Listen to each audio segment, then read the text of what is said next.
Feliz sábado a você. Que a graça e a paz do nosso Senhor Jesus esteja em cada coração aqui presente, amém? Você viu que aqui à frente da nossa comunidade está diferente um pouco hoje, né? Tem uma casa aqui muito bonita.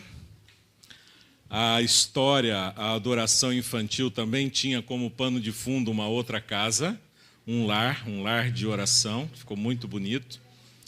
E eu vou pedir para o pessoal do som colocar aqui a imagem que nós precisamos. Ótimo. Não tinha visto o Maurício lá atrás, ele está lá. O tema de hoje é reparando brechas. O que isso tem a ver comigo? O que isso tem a ver contigo? O que isso tem a ver com a nossa casa, com a nossa família, com a nossa espiritualidade? Sabe, queridos, esse é um tema que eu tenho pregado em algumas igrejas e hoje eu gostaria de destacar aqui no Espaço Novo Tempo, algo que eu e você poderíamos fazer, dar um passo a mais em direção a uma vida espiritual melhor, a algo que eleve a nossa família, o nosso lar, as nossas crianças e os nossos filhos. Lembrando que no processo do crescimento espiritual, nós fazemos parte de muitos projetos, de muitos programas. Um deles, você já está dentro dele, que são os 10 dias de oração. Os 10 dias de oração, por um motivo especial, por um grande milagre, por uma bênção que você espera receber, por uma porta que você precisa que seja aberta, por um caminho que você necessite que seja aplainado, são os motivos da sua oração ao longo desses 10 dias.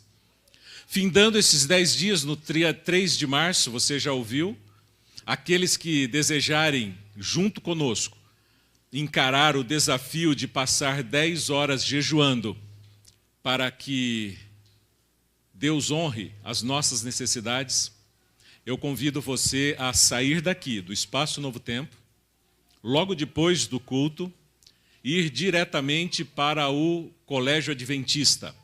No Colégio Adventista nós estaremos com um grupo de irmãos reunidos e ali nós continuaremos o processo do jejum com meditações, orações, uma vigília, pedindo que Deus continue transformando a nossa vida, curando espiritualmente, fisicamente também. Às 16h teremos uma santa ceia consagrando a nossa vida a Deus e às 17h teremos uma mesa de frutas, para que encerremos e entreguemos o jejum a Deus.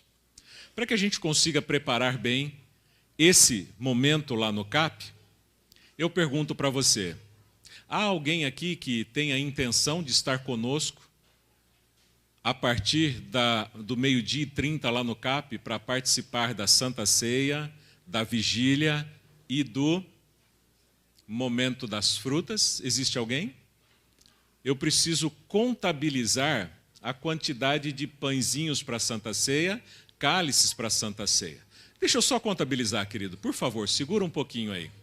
Tenho 2, 3, 4, 5, 6, 7, 8, 9, 10, 12, 13, 14, 15, 17, 18, 375. Ok, consegui ter uma ideia. Você é muito bem-vindo conosco para que nós possamos preparar tanto os pães quanto os cálices, as bacias para o lava-pés e também as frutas para nós partilharmos lá. Nós vamos receber você para juntos jejuarmos ao longo de 10 horas com muito carinho, com muita oração e com muita espiritualidade. Faz parte do crescimento, faz parte da nossa vida espiritual, momentos de oração, momentos de jejum e momentos também de começarmos a reparar as brechas que precisam ser reparadas em muitos lares, em muitas vidas. Uma perguntinha básica que tem sido feita em nossos cultos, que você sabe exatamente a resposta. Ela é simples, ela é antiga, e você vai responder para mim logo de cara, ok?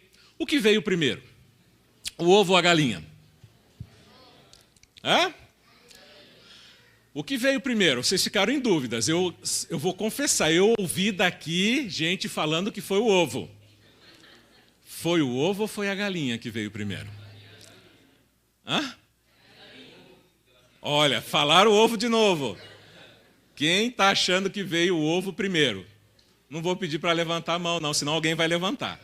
E vocês estão filmando o culto e vai ficar complicado. É uma perguntinha antiga, não é? O que vem primeiro? E você sabe que essa é uma pergunta discutida até em grandes centros acadêmicos. Não pense que ela é tão bobinha assim, não. Viu? Grandes universidades inglesas e norte-americanas discutem isso ainda, porque não creem que nós temos um Deus criador. Você diz, a galinha. Por que a galinha? Porque Deus criou. E, de fato, Deus criou todas as coisas. Mas a mesma pergunta eu quero fazer de um jeitinho um pouco diferente, né? E na vida espiritual, o que vem primeiro? Comunhão ou adoração? O que vem primeiro? Comunhão ou adoração? Pensou? Está difícil escolher? Está difícil responder? Vamos tentar melhorar um pouquinho mais com esse pensamento aqui.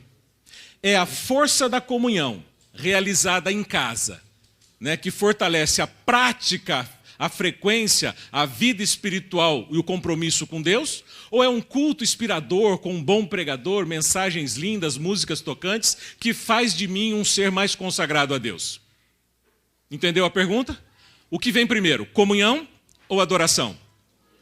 Comunhão. É exatamente. Sem comunhão, fica extremamente difícil termos bons momentos de adoração verdadeira. O culto familiar, a comunhão pessoal, a nossa vida com Deus, ela é a prioridade para todo cidadão que é do reino dos céus. Para todo homem que foi criado à imagem e à semelhança de Deus. A comunhão com Deus, ela vem primeiro do que a adoração. Como que isso funciona? Como que isso pode melhorar ainda mais? O papel da igreja, queridos, o papel da comunidade, nós estamos aqui numa comunidade, ela tem um papel muito simples. O papel é celebrar, é adorar, é edificar a comunhão com o corpo de crentes no corpo de Cristo, cujo próprio Cristo é o cabeça da igreja.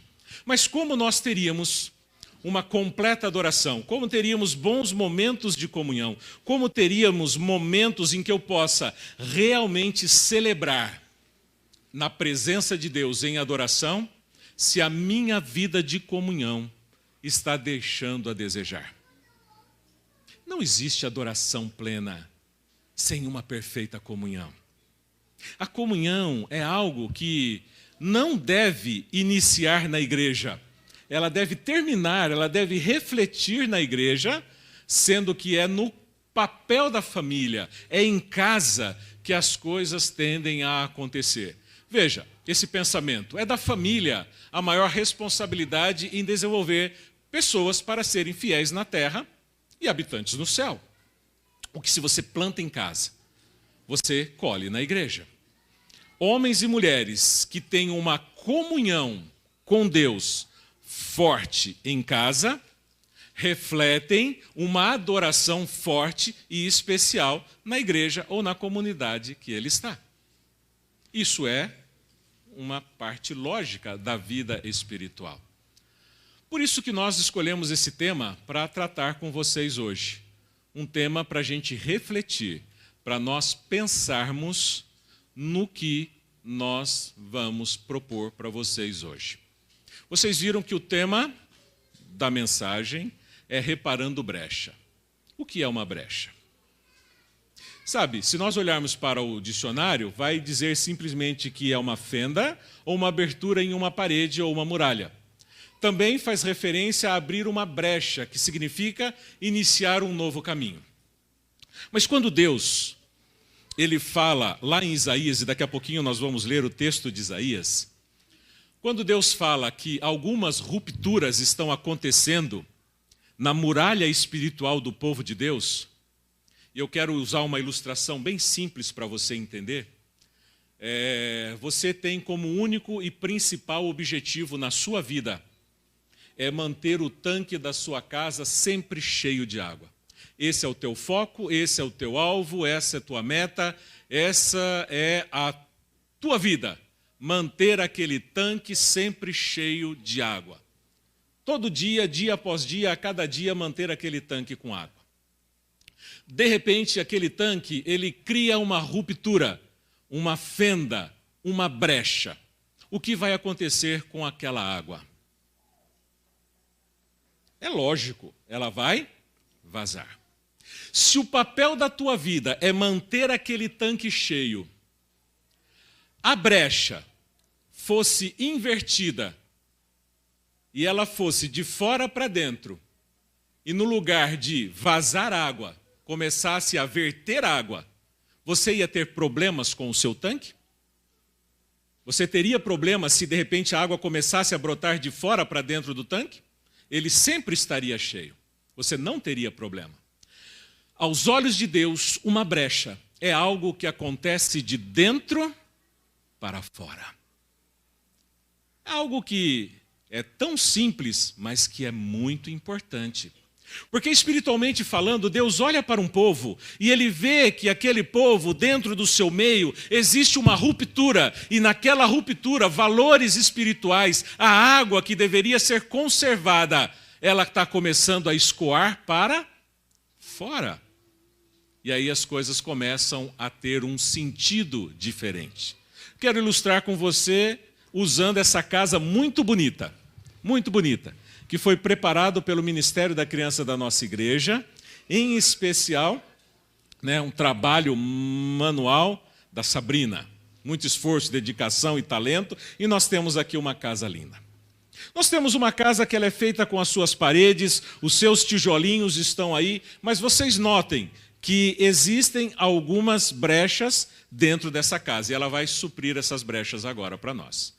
Ela vai colocar aqui tudo aquilo que, espiritualmente falando, eu e você necessitamos para manter a estrutura da nossa casa, o evento, o ponto central da comunhão, o ponto de start da minha saúde espiritual. É o momento ali da família, da comunhão, da oração. Você tem aqui também o quê?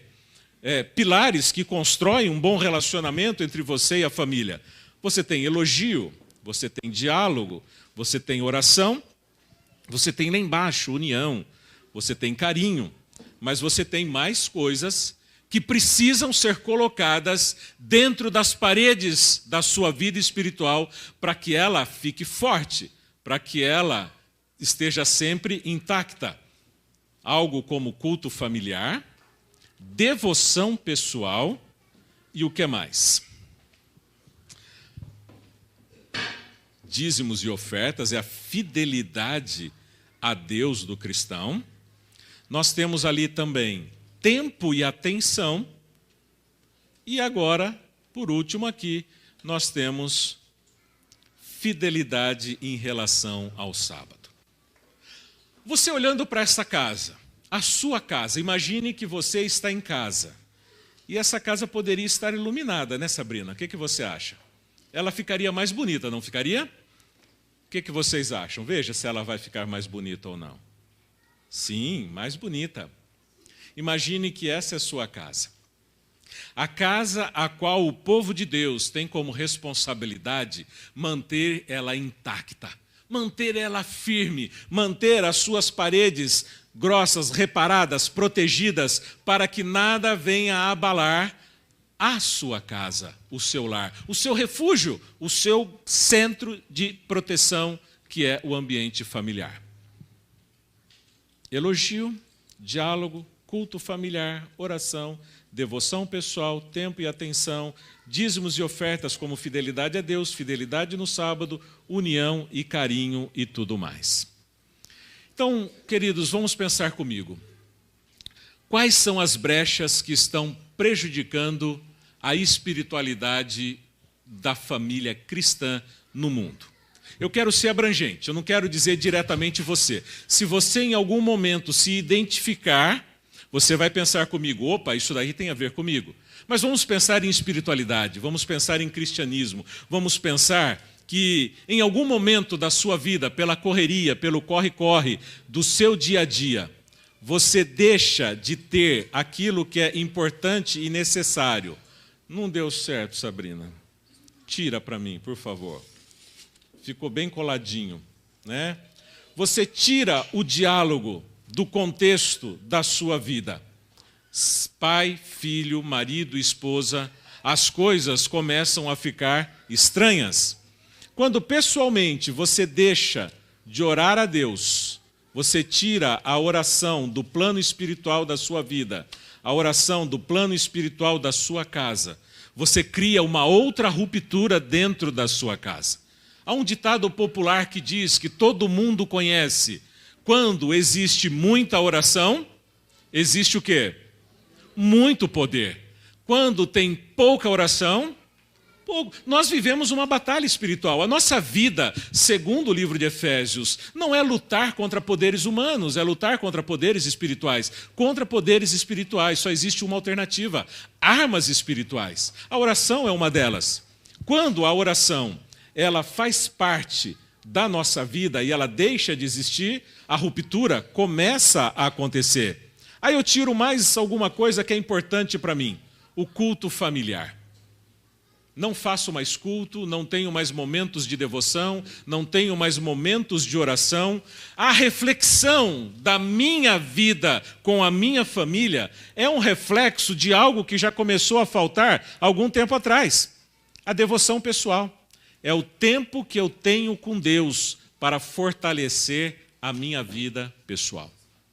Você sabe, você como um bom ocidental, um homem do Ocidente, tendo uma colher de arroz pronto e preparado na sua casa e nada mais, eu tenho certeza que você não comeria, mas daria para o seu o quê? Seu filho. Mas o pensamento oriental é que, havendo uma colher de arroz e nada mais, quem come é o pai. Porque sem forças ele não tem condições de proteger e continuar alimentando ou em busca de proteção para a sua família. O pensamento é inverso. Quando eu tiro a devoção pessoal, eu estou tirando um elemento fantástico para que a minha família também seja abençoada, que ela seja alimentada. E a consequência disso vai refletir em outros momentos. Deixo de dedicar tempo e atenção, porque eu trabalho muito, não me preocupo muito. A fidelidade em relação ao sábado, ela deixa de existir. Não mais observo o sábado como deveria. O culto que deveria ser agradável torna-se penoso. O horário que deveria ser respeitado, ele se torna desleixado.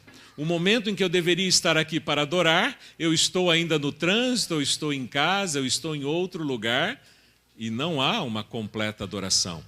E assim sucessivamente, eu deixo também de confiar em Deus. Quando eu perco a confiança em Deus, eu deixo de ser fiel a Deus. Deixando de ser fiel a Deus, eu deixo, obrigado Sabrina, de ser fiel nos dízimos e nas ofertas. E a minha casa, como que fica? Uma hora linda, uma hora iluminada, agora cheio de brechas e rupturas, para que isso que está aqui, que deveria servir de proteção, está abalada e desestruturada. Por que eu estou insistindo nesse ponto? Eu quero compartilhar com vocês algumas dicas, algumas orientações. Não era esse, era o outro. Vamos lá, você consegue enxergar ali? A união, a divisão, na verdade, não foi nem a divisão, né? A conferência geral, desculpa. A conferência geral, a conferência de todas as nossas uniões e associações da Igreja Adventista, ela fez um estudo e detectou o seguinte entre nós, adventistas do sétimo dia.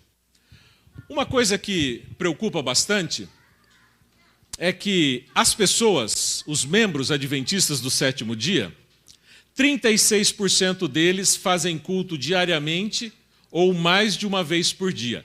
36%. Uau, isso é bom. De cada 100, 36 pessoas têm o hábito de fazer culto todos os dias. Mas, se nós olharmos aqui em cima, nós vamos ver que 21% dos nossos irmãos fazem mais de uma vez por semana, mas não toda semana. Poderíamos dizer, bom, tá bom também, né? Antes um pouco do que nada. Mas se pensar que é a comunhão pessoal que dá força, saúde para que eu consiga ter as vitórias na minha vida, eu começo a me preocupar. Aquela parte azul clarinha, cerca de uma vez por semana são 14% dos adventistas. Agora, 12% de nós faz menos que uma vez por mês. E 17% dos adventistas nunca fizeram um culto em suas casas. E eu fico pensando, se não há o hábito de em casa fazer o culto, se em casa eu não me fortaleço, se em casa eu não oro, eu não dedico tempo para Deus, para comunhão, onde está o poder do povo de Deus? Quando as batalhas vêm, quando a ventania vem, eu perguntei para ela se ela ia aguentar, ela disse que sim. Quando a batalha sacode a nossa casa, quando os vendavais estão trepudiando a nossa vida, haverá força estrutural na nossa família para resistir às tentações e os vendavais? Como nós poderemos ser vitoriosos e vencedores naquilo que nós precisamos? Se o básico, que é a nossa vida espiritual, o fundamento da religião, ela não está acontecendo. Agora vamos avante, eu quero avançar com você. Veja aí na sua tela um outro dado que é interessante. O Instituto Barna é um instituto americano especialista em contabilizar dados estatísticos do andamento e do prosseguimento do mundo religioso. Mundo religioso, no mundo, no globo, no estado da Terra. E olha só, foi feita uma pesquisa entre 1.490 adolescentes entre 13 e 18 anos de idade. Entrevistaram 1.490 adolescentes entre 13 e 18 anos de idade. 1.517 jovens acima de 19 anos de idade. Olha só que interessante. Aqui está um gráfico progressivo pela geração estimada das pessoas. Aqueles conhecidos como os elders, que nasceram na década de 20, 30 e 40, estão aqui. Aqueles que são chamados dos baby boomers, que nasceram ali na geração guerra, pós-guerra, Segunda Guerra Mundial, de 45 a 55, estão aqui. A geração X, que nasceu entre 70, 60 e 70, e alguns quebradinhos, está aqui. A geração do milênio, são aqueles que nasceram entre 80 e 90, quase chegando próximo do ano 2000, estão aqui. E aqui está a geração Z, dos nascidos pós-ano 2000. O que tem de interessante aqui? Se você olhar a progressão dos percentuais, você vai notar que o número de cristãos, aqui, de 51% da década de 40, ele tem caído gradativamente de geração em geração, chegando a um ponto de 42% entre os cristãos. Ok? Está diminuindo. O cristianismo no mundo, ele está decrescendo e não crescendo. Sendo que a ênfase de Cristo Jesus era: ide por todo o mundo, pregai o evangelho a toda nação, raça, tribo, língua e povo, para que eu possa voltar. Mas está decrescendo. O número de católicos também está decrescendo de geração em geração. Hoje eles somam 17% apenas. Pessoas de outra fé. Aqui também é interessante. Está subindo. Mas que outra fé é essa? São as religiões orientais, são as religiões filosofistas, são adeptos de uma nova era, de uma nova dispensação. Isso não traz salvação e é um pensamento que tem crescido. Os gnósticos, aqueles que até creem que Deus existe, mas que não está preocupado com esse mundo que nos abandonou, que nos deixou, ou que não se importa ou não se envolve mais com a raça humana, também cresceu. Está crescendo o número de espiritualistas, está crescendo o número de gnósticos e está crescendo de 6% para 13% o número de adolescentes que são ateístas, que estão deixando de crer em Deus. Aí eu pergunto para você, seria isso um dado preocupante para nós ou não? Como uma comunidade cristã, deveríamos abrir os olhos para isso ou não? Aqueles que não creem em nada, que não optam por nada, que não pensam nada, saltaram também de 9% para 14%. Duas coisas são importantes aqui. Primeiro, Cristianismo está caindo, catolicismo está caindo, outras fés orientais estão subindo, gnósticos estão subindo, ateístas estão disparando e aqueles que não querem nada com nada também está crescendo. Onde está o problema nessa geração? Você repara que a geração Z, nossa criançada que nasceu pós-ano 2000, ela está em ritmo galopante para o ateísmo. Por que não creem mais em Deus? Talvez porque esteja faltando uma referência de Deus na onde? Não é na escola, é na família. As igrejas estão por aí com as portas abertas. São celebrações, são campanhas, são sanções, são sermões, são semanas de orações. A igreja ela está ativa e operante. Mas se a igreja está crescendo, entre aspas, né? Por que o número do ateísmo está crescendo mais ainda? Onde está o problema? Você entende que nós queremos chegar num ponto que algo está falhando. E este algo que está falhando talvez seja exatamente... Opa! Não foi, né? Foi para frente. Talvez seja exatamente em casa. Já que cerca de mais de 50% dos nossos adventistas do sétimo dia, eles não têm o hábito de fazer o culto a Deus diariamente. Não tem esse hábito. Veja só o que eles disseram. Mais de um terço da geração Z, 37% deles, acredita que não é possível saber com certeza se Deus é real, em comparação com 32% de todos os adultos. O que não está aqui que você não está vendo?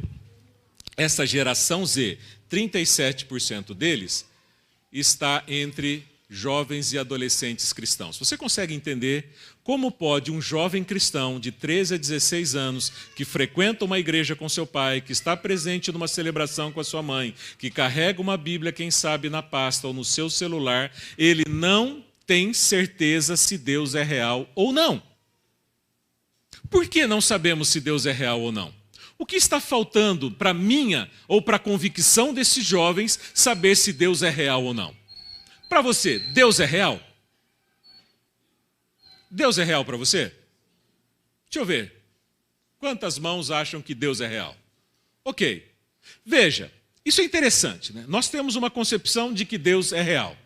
Dos adolescentes que acreditam que Deus existe, 54% são menos propensos a afirmar que Deus existe de verdade. Qual é o contexto dessa pergunta? Ok, você que levantou a mão dizendo que Deus existe. Você só saberá que você crê realmente que Deus existe ou não, se você precisar dar a vida por esse Deus que você diz acreditar. Enquanto você não provar dando a vida por esse Deus que você acredita, talvez você não tenha certeza se esse Deus é real na sua vida ou não. Dizer que Deus é real é uma fala nominal de uma concepção cultural que nós temos, mas a convicção de fato não existe. E o que está crescendo, o que está acontecendo com essa geração Z, com a geração do milênio, é que eles não são propensos à enrolação. Eles não são propensos a viver de fachada. Eles não são propensos a viver uma vida de aparência. Eles assumem que são ou não são cristãos, enquanto boa parte do cristianismo não sabe exatamente se é ou não. Como nós trabalhamos o ser ou não ser?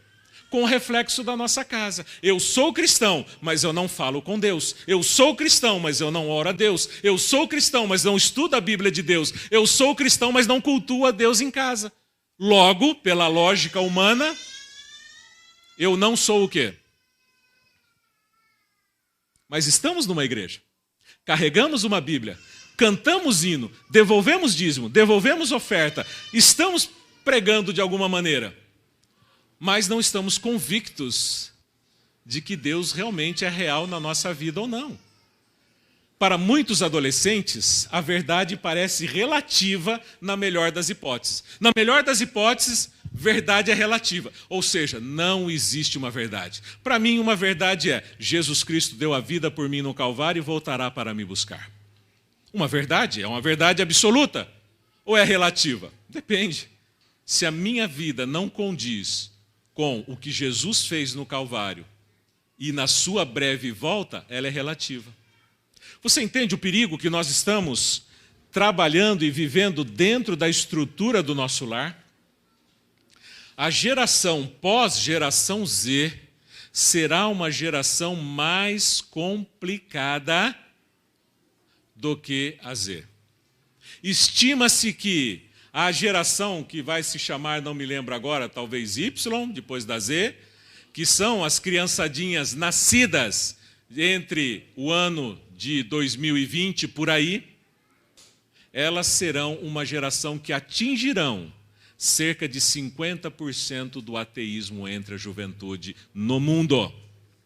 No mundo. Como resolver isso? Como resolver o problema que nós temos dentro de casa? Agora, pastor, você está falando muito de criança. Ok, estou falando de criança. Mas e quem não tem criança? Querido, quem não tem criança deveria seguir o mesmo princípio. Quando eu digo pai, eu estou dizendo marido. Quando eu digo mãe, eu estou dizendo esposa, independente de ter filho ou não. Ter a comunhão pessoal com Deus, ela é vital. Ela faz parte. Então, queridos, quais as brechas que precisam ser restauradas? Quais são as brechas que eu preciso restaurar na minha vida? Eu preciso começar de algum jeito? Eu queria destacar para você, queridos, a importância do culto familiar diário. Eu preciso destacar para você a importância de termos momentos com a família, a qual eu entrego a minha vida a Deus, eu cultuo a Deus, eu coloco minha família nas mãos de Deus, todos os dias, diariamente. Todos os dias a minha casinha precisa ser iluminada, o meu lar precisa ser iluminado para que as minhas crianças entendam que existe uma prioridade na minha vida, que existe um Deus que ele é pessoal e não impessoal, que existe uma verdade que ela não é relativa, ela é absoluta. Existe um momento em que eu tenho que talvez depor a minha vida a este Deus, mas que eu deponho crendo que mesmo que morra nessa terra, eu viverei no dia da ressurreição.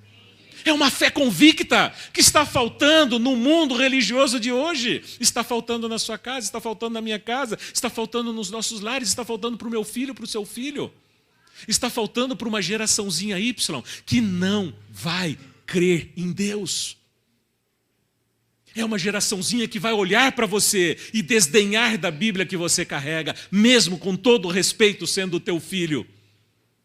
Mesmo com todo o respeito que ele tem pelo pai e pelo amor que ele tem pela mãe, ele vai desdenhar da sua fé, porque eu e você não conseguimos provar que Deus é real nas nossas vidas. Como nós não provamos? Porque nós não vivemos. Nós não vivemos.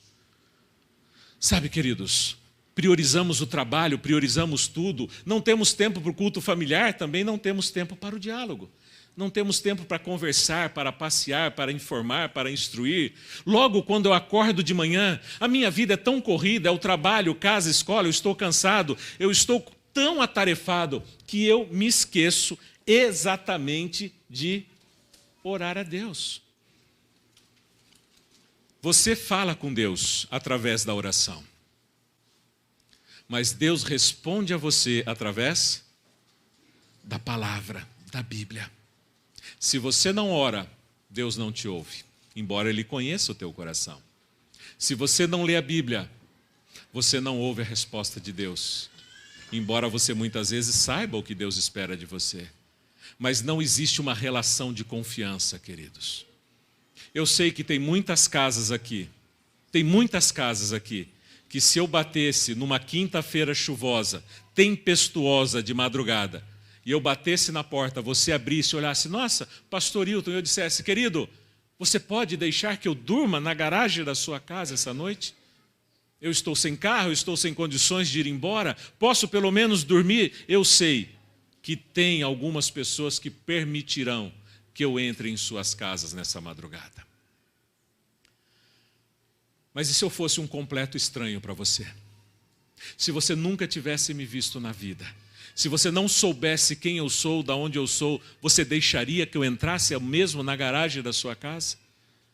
Porque você não me conhece, você não confia. Nós não confiamos num Deus que nós não nos relacionamos. A confiança vem pelo relacionamento. É assim com o marido e com a mulher. Primeiro a gente olha, a gente testa, a gente mede, a gente vê. Depois a gente fala, ok, é agradável aos olhos. Aí a gente começa a conversar.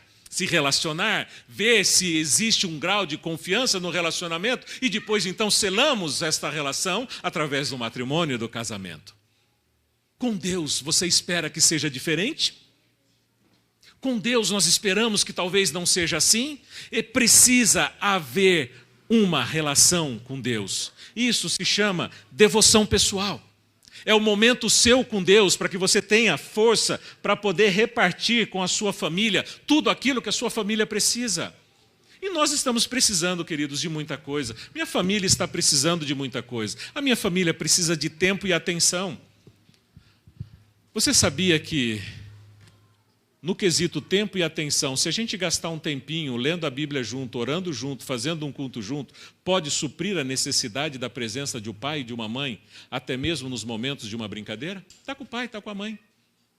A presença é importante e nós temos que resgatar isso. Nós temos que voltar a trabalhar esses pontos na nossa vida.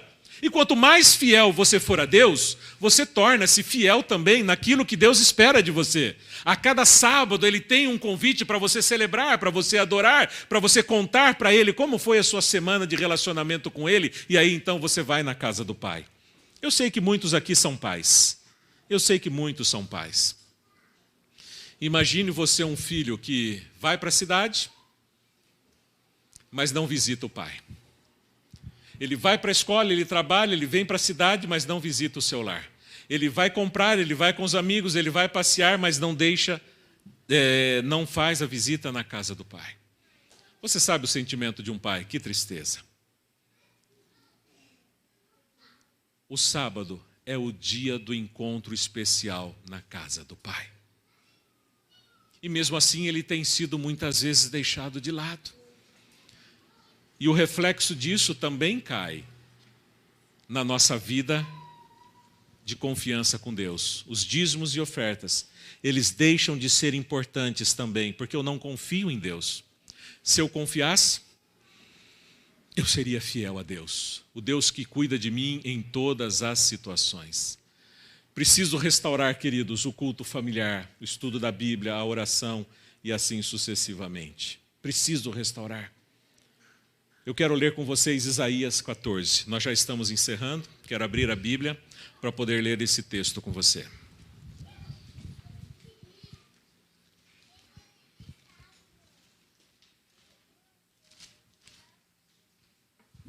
Livro de Isaías, capítulo 57, verso 14, diz assim: Dir-se-á, é Deus falando para o povo de Israel.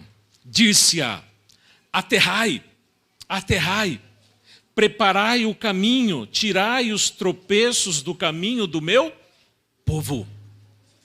Deus está fazendo um convite para homens e mulheres que eles possam fazer um aplainamento no caminho diante deles, tirando os tropeços que impedem que eu e você sejamos fiéis a Deus.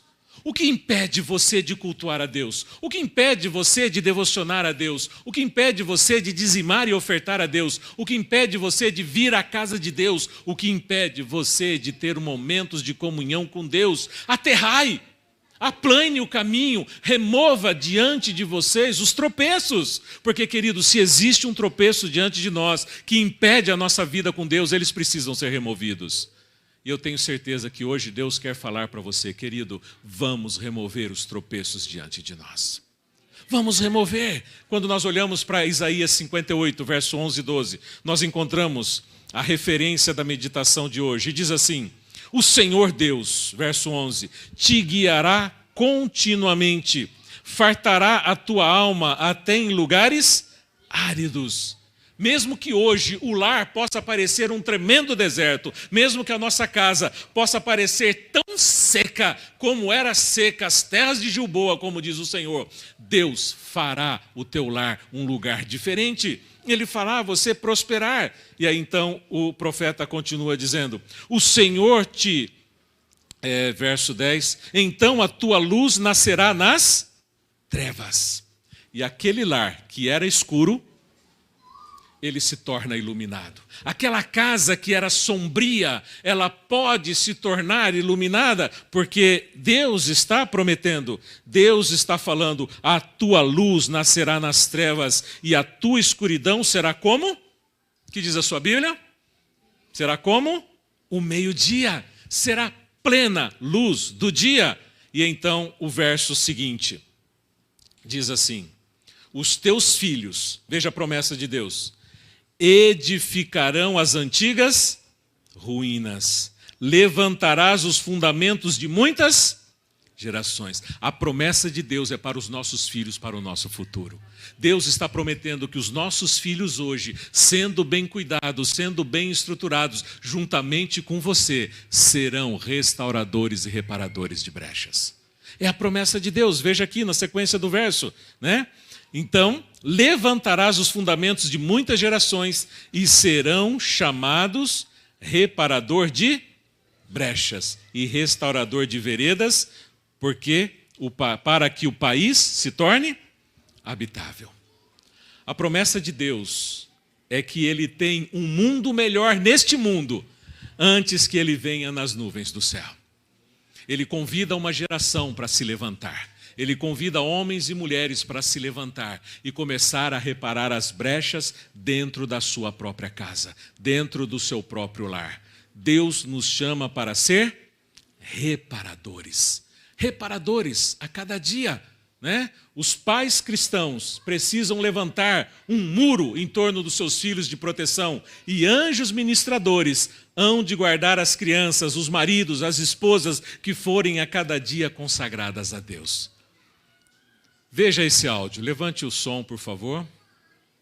É um pequeno clipe de um filme muito conhecido. Deus deseja que todos os pais se levantem corajosamente e façam o que for necessário para se envolverem na vida de seus filhos. E mais do que apenas estar lá e os sustentar, tem que andar com eles através de suas vidas jovens e ser uma representação visual do personagem de Deus, nosso Pai do céu. Um pai deve amar seus filhos e procurar ganhar seus corações. Ele deve protegê-los, discipliná-los e ensiná-los sobre Deus. Tem que ser o exemplo de como andar com integridade e tratar os outros com respeito. E deve convocar seus filhos para serem homens e mulheres responsáveis, para que vivam suas vidas pelo que é importante na eternidade. Alguns homens vão ouvir isso e zombar, ou ignorar. Mas eu digo a vocês que, como pai, você é responsável perante Deus pela posição de influência que Ele deu a você. Você não pode dormir na direção só para acordar um dia e perceber que seu trabalho e seus hobbies não têm nenhum valor eterno, mas as almas dos seus filhos têm. Alguns homens vão ouvir e concordar com isso, mas não vão colocar em prática. Em vez disso, vão viver para si próprios e perder a oportunidade de deixar um legado divino para a próxima geração. Mas existem alguns homens que, apesar dos erros cometidos no passado, apesar do que os pais não fizeram por eles, irão dar a força dos braços e o resto dos dias amando Deus por tudo o que são e ensinando aos filhos a fazer o mesmo. E sempre, quando for possível, amar e ser mentor de outros que não tiveram paz em suas vidas, mas que precisam desesperadamente de ajuda e direção. Nós convidamos qualquer homem cujo coração esteja cheio de coragem a se unir a nós nesta resolução. Na minha casa, esta decisão já foi tomada. Não precisam perguntar quem vai guiar minha família, porque pela graça de Deus, eu vou. Não precisam perguntar quem vai ensinar meu filho a seguir Cristo, porque eu vou. Quem vai aceitar a responsabilidade de prover e proteger minha família? Eu vou. Quem vai pedir a Deus para quebrar a corrente de padrões destrutivos na história da minha família? Eu vou. Quem vai orar por nós e abençoar meus filhos a seguirem corajosamente o que Deus os mandar fazer? Eu sou o pai deles. Eu vou. Eu aceito esta responsabilidade e é meu privilégio abraçar isso. Eu quero o favor de Deus e sua bênção em minha casa. Qualquer homem bom quer. Onde estão vocês, homens corajosos? pais que temem o Senhor. É hora de levantar e responder ao chamado que Deus fez a vocês. E dizer: eu vou, eu vou, eu vou. E eu pergunto para você, quem vai? De vocês aqui presente. Quem se levantará com um propósito no coração de dizer: eu vou começar a reparar as brechas que existem na minha casa? Eu vou, você vai, nós vamos. Vem cá, Nicolas, vem cá, Theo. Queridos, aqui nós temos um incentivo para você. Fica aqui, filho, vira para lá. Nós temos um incentivo para você. Todas as famílias que a partir deste momento desejarem continuar sendo reparadores de brechas, vão fazer uma inscrição com a Sabrina e com a Nide.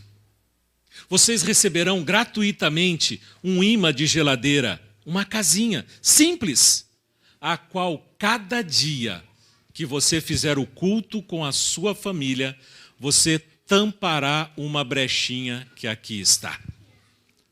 É gratuito. Mas pastor, eu não tenho filhos, o marido vai colocar um dia, a esposa vai colocar no outro dia. Cada dia que vocês acenderem suas casinhas, cada dia que vocês fizerem o culto, vocês estarão colocando esse incentivo. O marido lembrará a esposa lembrará o marido, os filhos lembrarão os pais, para que cada dia vocês se lembrem que um dia você se levantou e disse: eu vou ser um reparador de brechas na minha casa.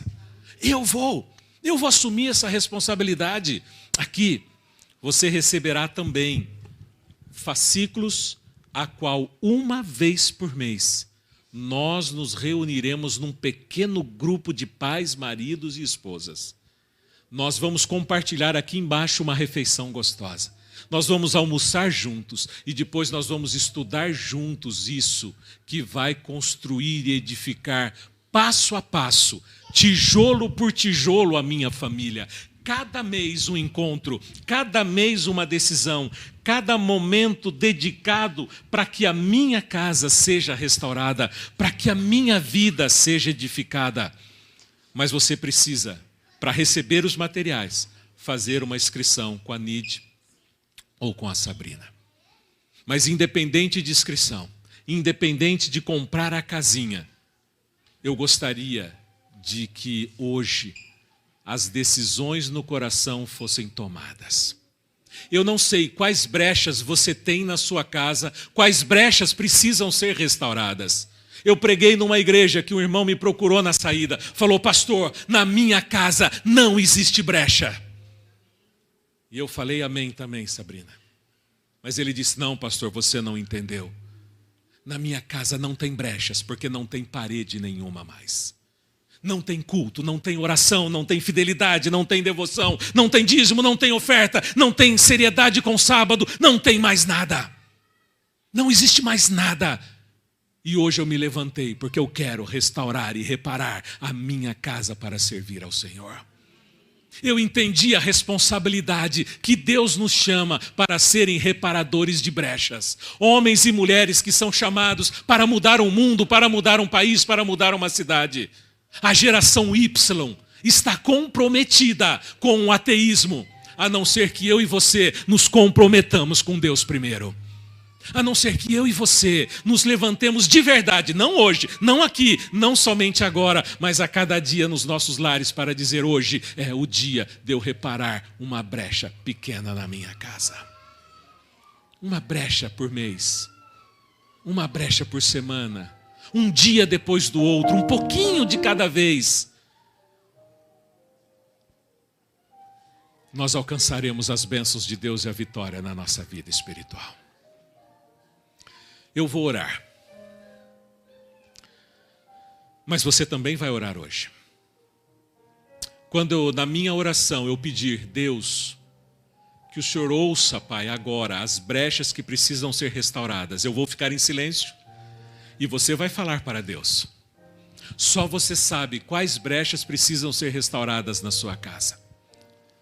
1, 2, 3, não sei.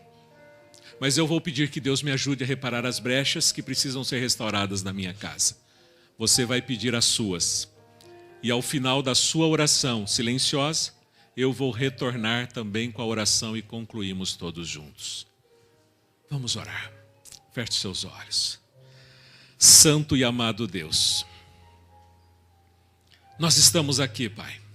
Nos levantamos diante do teu chamado que o Senhor deu ao profeta Isaías para sermos restauradores de brechas, ó Pai.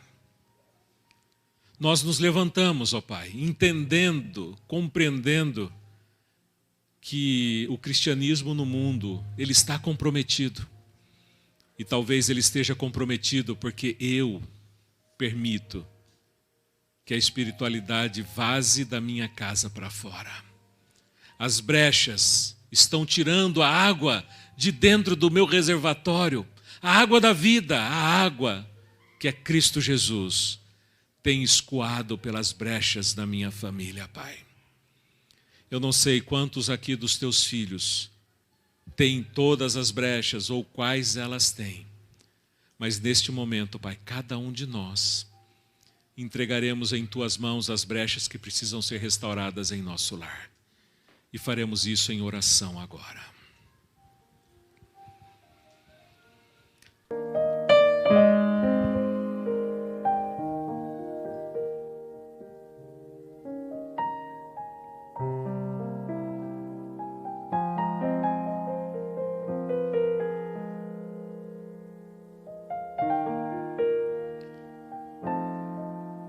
Santo Deus, o Senhor ouviu cada coração, o Senhor ouviu cada voz, cada pensamento que saiu do coração dos teus filhos nesta manhã.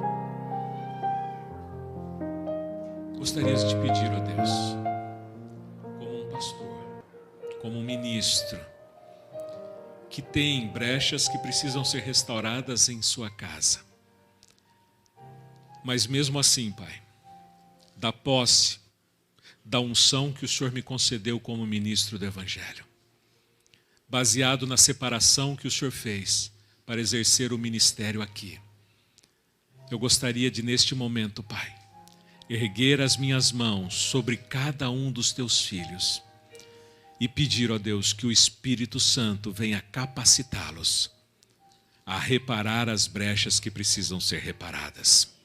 Eu venho pedir e suplicar, ó Deus, poder dos altos céus sobre cada pai, sobre cada mãe, sobre cada filho e filha, sobre cada marido, cada mulher.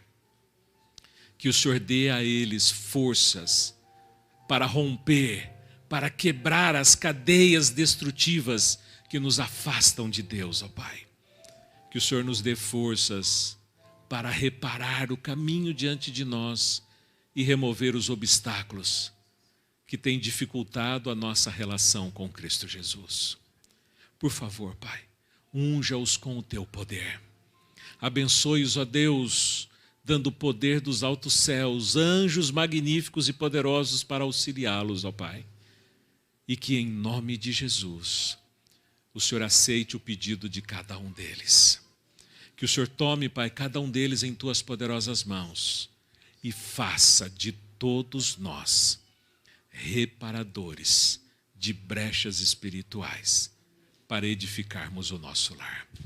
Em nome de Jesus nós oramos e nos entregamos. Amém. Queridos, que Deus abençoe você.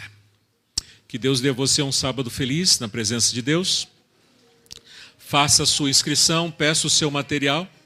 Se desejar, encomende a sua casinha. E nos preparemos para o céu que em breve virá.